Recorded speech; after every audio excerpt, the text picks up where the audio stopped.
My name is Tomas Atiles, and I've built a modern home. Well, I describe it as a work in progress, for one. I don't think the work will ever be finished. I see the property as its own ecosystem, and I really feel like a steward of this land. Try to utilize as many of the resources that are here, that are available to us. Try not to waste anything. But I do look at the whole property as energy. And how do we harness that energy? How do we use it efficiently and effectively without causing more disruption or pain? Or how do we rehabilitate the land, or how do we work with the land so that it'll benefit us and it'll benefit the other plants and animals that are here? The desert is a uniquely challenging environment. It's harsh. It's very harsh. We have a lot of, obviously it's extremely hot. It's also very dry. It elevates the challenge. And to know that we can do this here makes me think, if we can do it here, we can most likely get it to work anywhere. I'm excited about rain harvesting because, for one, it doesn't rain much in the desert. Water is at a premium. And so every drop that falls from the sky that lands on our property is a precious little nugget, and we need to preserve it. When you become intimately involved with that resource, meaning you see every drop that comes off of the roof and that is collected, or just every drop that falls onto this landscape, it means something to some plant, animal, or thing, or whatever. And once you make that connection and that realization, you just have a deeper appreciation for the rain and the realization it doesn't rain that much. It just kind of heightens everything. The other reason I'm excited about rainwater collection, it's super simple to do. It doesn't require hardly any maintenance to do. Even in the desert, we're able to collect all the water that we need, and it just opens up possibilities for what can be done in other buildings, whether they're commercial buildings, residential buildings, condos, apartments, etc. It gets you to realize like how important the resource is and how much we're wasting it all the time. Once you start to look around and see how we're just abusing and wasting this resource, you kind of get triggered a little bit. And you just like, there's a better, easier way to do it. And I hope that gets into people's minds a little bit more, so that when they're thinking about putting plants in, they're thinking about landscaping, that they pause for a moment and go, is this the right thing to do given the resource that's available? Most people think that it doesn't rain enough in the desert. And what's funny is like any amount of rain is enough rain given the size of your collection area. If your collection area is large enough and your storage is large enough, then it could rain a half an inch, and that could be all the rain you need for an entire year. There is an equation for that. And so when you start to think of that in that terms, then there's always enough rain. It's just, how are we addressing that resource? Are we collecting enough? Or is our collection area big enough? Is our storage area big enough? I think people take it for granted. I think people take water for granted. They open up their tap and they expect water to come out. You know, in this area where we're at, it's getting more difficult to collect rainwater, or excuse me, more difficult to get water and secure water. It's also seen as just something that's not possible. I honestly believe that people discard it before they even thought about if it is possible. They go, it must be fill in the blank. It must be illegal. It must be unsafe to drink. It must not rain enough. It must, like, there's a lot of barriers I think people just instinctively put in place, and it doesn't allow them to kind of go into the possibilities of collecting rainwater. And so I think it just stops them in their tracks right there. I think people are just surprised to learn that you can run an entire modern home just off of solar power and batteries with very little hiccups. Storage is the most important thing. It is the crux of every one of these systems. The amount of sunlight, the energy from the sun that falls on our roof it's just a tremendous amount of energy. And we have the ability to capture that energy. The challenge is storage.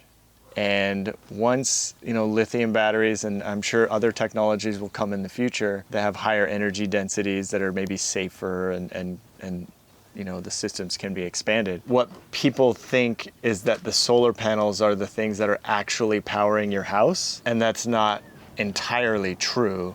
It's a mix of the energy storage. Like I said, the storage is the crux of the system because it allows you to go 2-3 days or longer and not produce any energy from the solar panels themselves. We have the same appliances that everybody else has in their house.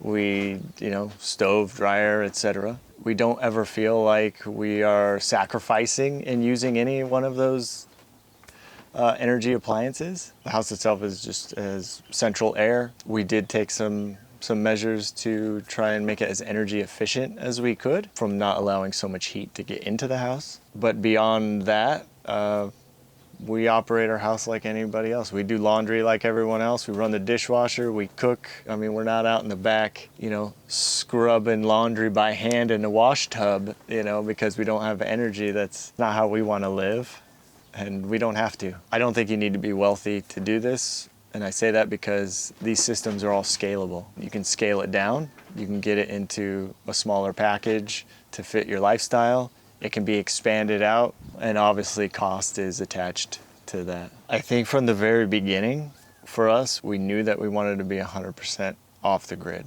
That was always something we wanted to do. So when we first started, we were on the lower end. We had 24 solar panels. We had a smaller battery bank. We had a smaller inverter. And we learned quickly we needed to be able to expand that and add to it in order to be a little bit more comfortable. When we first planned the house, it was always to be off-grid and collect rainwater. And we had a plan from the very beginning to do that right out of the gate. And we came up a bit short in that first year, and so we had to make some adjustments and to expand on the system so that we could have power, or a stable supply of power. So we did have to expand it. Rainwater collection, we started out with 2 tanks. And then we realized when it rained here in the desert, it rained a lot. And those 2 tanks filled up real fast, and it was all waste. And so the next year we added 2 more tanks, and now we're up to 4. In the future, we're gonna add 2 more, probably in the next year. And then that'll give us 6. That just allows us to get us through the dry periods a little bit better. For the greenhouses, we started out with just little garden beds by the house. It was bad. It was very amateurish, and I think I pulled a handful of spinach out of the first bed, and I thought, like, I'm a gardening master, I was so excited about it. The first time I tasted it, I thought, oh, this changed my life. I was like, produce tastes like this? Because it doesn't taste like this at the grocery store. And so we started with 2 small beds, went to the small greenhouse, and then quickly expanded from that in terms of the food production thing. It becomes a bit of an obsession to try and grow as much as you can, and a challenge too. So it's taken us 3 years to get from finishing building the house to where we're at today, and we are still not even close to being done. What does off-grid mean to me? It means that we are not relying on any outside energy for the house. I tend to not lump in a lot of these other systems that we have on here to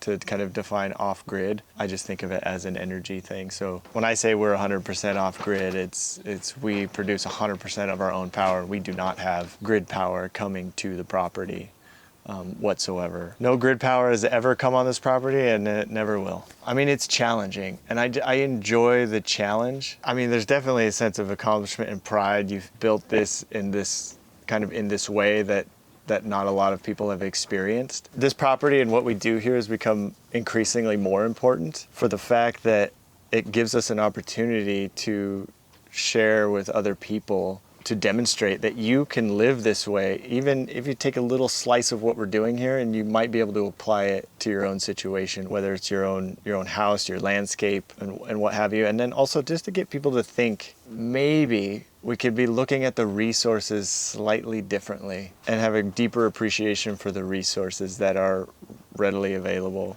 to us, that are literally falling on our heads every day. It's now become the most important aspect of what we're doing, is the educational piece. When I think about the label self-sufficiency or off-grid or whatever, they mean something different to everybody else. And it's challenging for me to even talk about what we're doing here, because I am trying to avoid the labels, because they they have different meanings to everybody. And I think whatever you want to do that one gives you some meaning and some purpose in this space, then I say go for it. There's no 100%, like you're never going to get there. The fact that we're just existing here on this piece of land means that we've disrupted it in some way, shape, or form. I mean, I built a house on this property. We have literally disrupted the land. Yes, you can criticize that, and it's easy to criticize that. And it's easy to criticize using lithium batteries in the house because, there's somewhere out there somebody says, well, lithium mining is bad for the environment and ecology, etc. And it's like, well, I can't control all of those things. I have to work within this existing construct. So for whatever that means to somebody, I say just do it. Our intention was never to be like, produce zero waste. That wasn't something we sought out to do. And we're not there, and we never will be. But I'm just gonna be honest, like we're never gonna be zero waste. But after we started to, again, think of all the resources that were available to us, then you realize everything kind of becomes a resource. The little piece of paper that you think you're just gonna put in the trash can, go in the compost now. The napkin that you just used goes in the compost. Your kitchen, everything starts to go in the compost. The yard waste now is useful resource and can go in the compost. Because we started to utilize more and more of our waste and treat it like a resource, we produce less than a bag of trash a week. That was just a byproduct of thinking about how we manage everything that is within the property and what good can it be used for. It's such a cool hippie thing. Like, I don't know how to describe it. Like, you realize that once you're here on the property, that you have to be a part of the property. You can't think of yourself as separate from the property. It's not a control thing. It's just, how do I integrate myself into the property where I'm causing as little damage as possible? There's a tremendous sense of independence and pride that goes along with it. Like, oh, we made it in this harsh environment. Not only did we make it, we thrive and we're comfortable. We've brought all of the modern amenities with us, and we don't feel like we sacrifice. And I hope we have less of an impact on our property here than maybe other people do on their property. I love the woodworking. I do. It's kind of a creative outlet. I'd never done it before I started building the house. Actually, the first thing I ever built, woodworking wise, was cabinets for the house. And I approach it the same way I approach everything, which is there's nothing I can't learn to do. There's just things I've never done before. And that's how I approach the whole house. And so woodworking is the same. And one of the reasons I like it is it's a creative outlet. From an artistic standpoint, it's a medium that you get to use to create something, a furniture or a decorative piece or what have you. I don't recommend drinking straight rainwater for an extended period of time. You probably regret that decision after a few days. Can you drink it? Sure, you can drink it. If you keep drinking it though, you'll probably get some digestive problems real quick. The treatment is really easy. It goes into the tanks, and from there, we just put a little bit of chlorine in it, and the chlorine will just keep the algae and some of the bacteria at bay.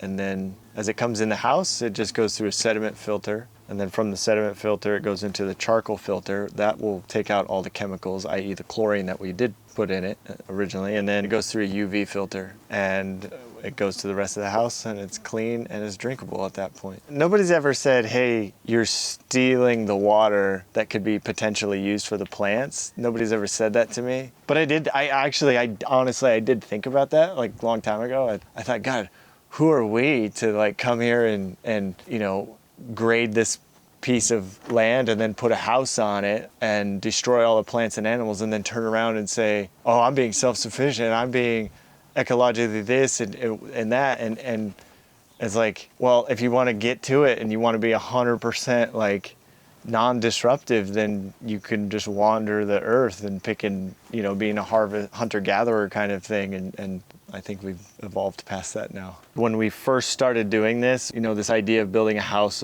off-grid, collecting rainwater, etc., I didn't fully understand or realize the potential in it or the impact it might have to other people. Once we had been here for a couple of years, it started to dawn on me that it's possible to make all of the structures that we build, whether they're commercial real estate or small little homes or big homes or apartment complexes, that they can be self-contained units. my dream, my weird little dream, I guess, is that in the future, people start to look at the buildings that they create and they put out there as self-contained units and work towards that goal. So we are 100% off-grid. We don't rely on grid power. Interestingly enough, when someone buys our home, they will be off-grid. They won't have to do anything else. And so my hope is that few people in the future build their homes similar. This is not a how-to guide, but this is a proof of concept. Build their homes with this in mind, and that means everybody who buys this, that comes along and buys that property or that home from somebody who did what we did, will instantly be off-grid. They won't have to do anything. And one of the issues that comes up all the time is the cost. It's a deterrent for a lot of people, because what we're doing is what most people are trying to do is taking an existing system and then retrofit their houses to be more, self-sufficient. But if we start out thinking, how do I make a property or a home self-sufficient, then the next people don't have to worry about that anymore. It's already done for them. And then people don't have to worry about the cost. They just have to worry about the maintenance of it. For that, it's actually very exciting for me. I just really hope that more people see the possibility of it and take it to heart and do it wherever it is possible for them to do something like this. I just hope one person sees it and then says, oh, you know what, it is possible and it's attainable and it's in any capacity that you can do it.